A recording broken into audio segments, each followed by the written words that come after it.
Welcome back, everyone. Friar Tuck here. This is my epoch. Okay, so you guys kind of got to see a little bit of what happens when things go sideways out here. I made a mistake, and therefore, more like a blunder.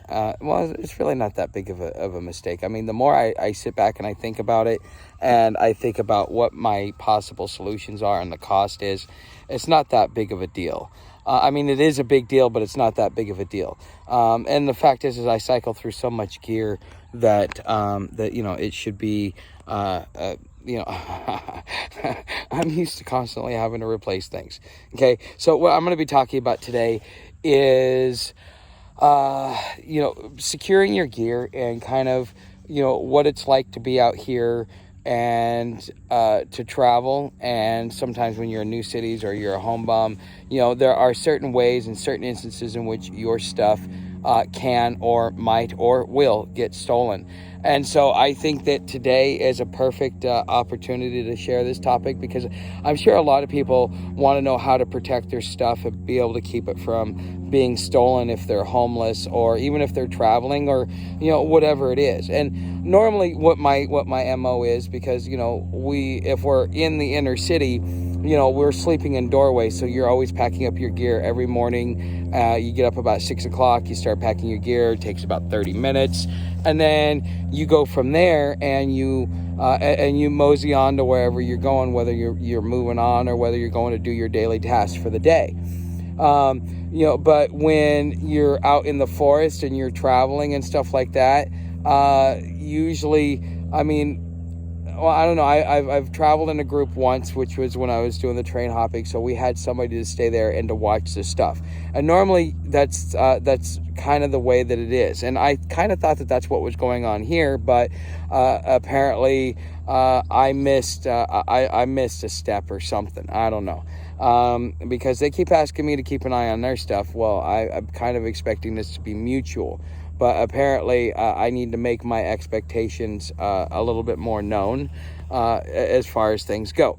But when you're, for the most part, especially if you're continuously moving, you will you'll pack up your gear every day, so you don't really have to worry about people stealing it. As far as stealing your stuff in the middle of the night, unless you get up and walk away, like if you got to walk around the corner and like in an alley and take a piss or something like that, you run the risk of your stuff coming up stolen. But usually you're only gone for like a minute and a half, and it takes a person a minute to sit there, stop, look at what you have, decide if they want it, and then take it. Okay, so let's just say about a 5-minute window before before they start walking off with your stuff, and maybe a 6-minute window total before they get out of sight because they duck around a corner or whatever, right? Unless they walk right into you, which how likely is that going to happen?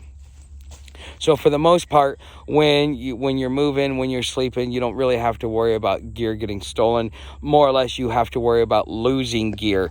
And that is something that I have done on multiple occasions, where like I pack up and sometimes I'm in a frantic for one reason or another, whether it be something with Sam, or whether it be we're in an area where we kind of got to be on the move quick and not dilly-dally around. And so I forget to take that second look before I leave. And sometimes I leave stuff behind. Unless it's super important, I generally don't go back for it, because I'll end up replacing it anyways. That's the thing about gear out here, is you kind of got to keep it. You kind of got to replace it, on a regular basis, or at least be prepared to replace it, just because of durability. And things that you think are going to last a couple of years. Well, that's if you're just kind of, using it minimally. But if you're using it heavy all day, every day, well, then, your stuff's going to break down much quicker than the average use of the average house person who's not traveling, who probably goes out camping a few weeks out of the year. Okay, so now let's kind of get into what got my stuff stolen, okay, or at least what allowed me to do a certain chain of events. So normally I'll wake up, and what I started doing was I would wake up, I would pack up my gear, and then I would because I'm so far back that where somebody would have to come look around. And quite frankly, that little hiding spot where I put my gear, because I did that last night, and so the person didn't even find that, because what they were looking for was right in the center. And so that's just something to be thoughtful about, is kind of like, they're going to see the in my face stuff. They're not really going to go like meticulously searching like you would if you were, if you had enough time, because they don't know how much time they have. And I have a reputation, or at least, if people are watching me in my traffic, like, I'll go up for dinner and I'm up and back as quick as possible. I learned to leave late for dinner. That way, the whole line's passed through. So we just show up, go in there, grab our dinner, walk out, and we're good. And so, having one of my neighbors, because he's friends with Puckett, and him and I talking, he was gone for a couple of days for a funeral. I watched his stuff.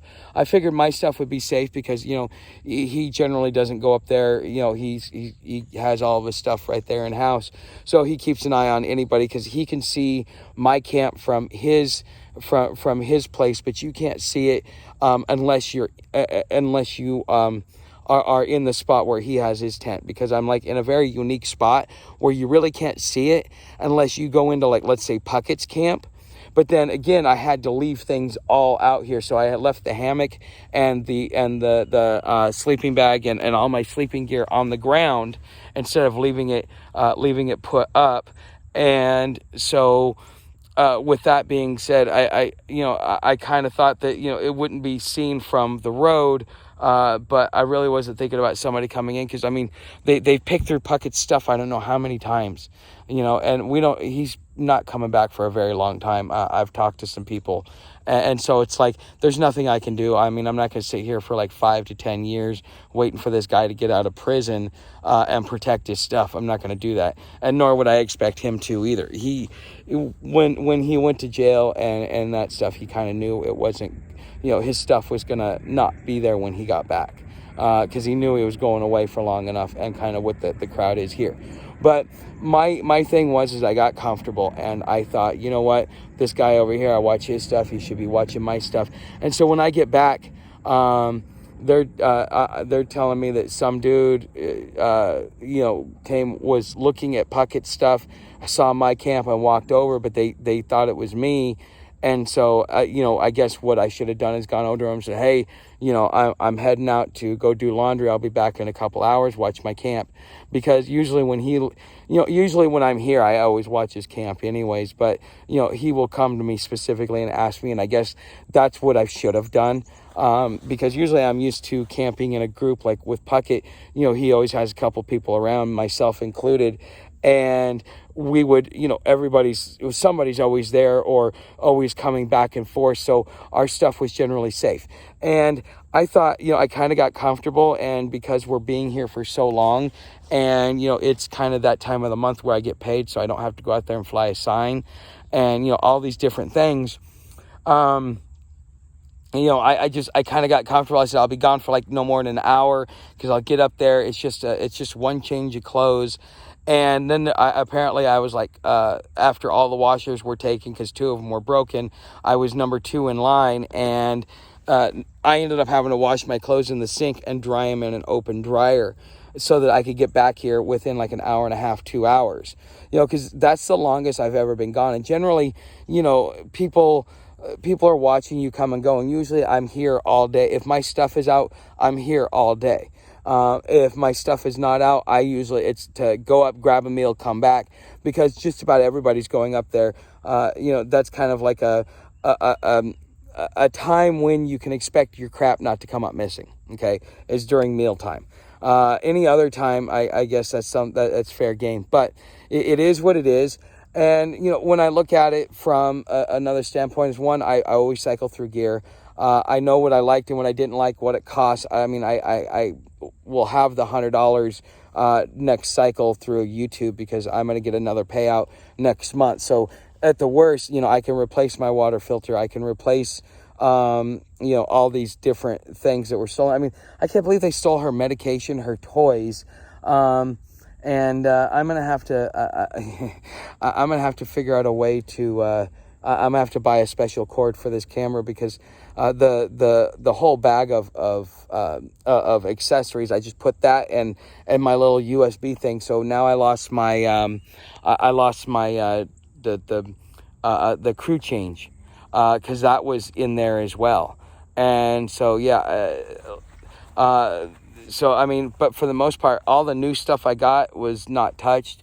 My sleeping system was not touched. It was just electronics, Sam's treats, Sam's medication, and my kitchen set, i.e., my stove, my cook set, and my water filter. So, I mean, that's really what they took that was relevant, that I actually really needed.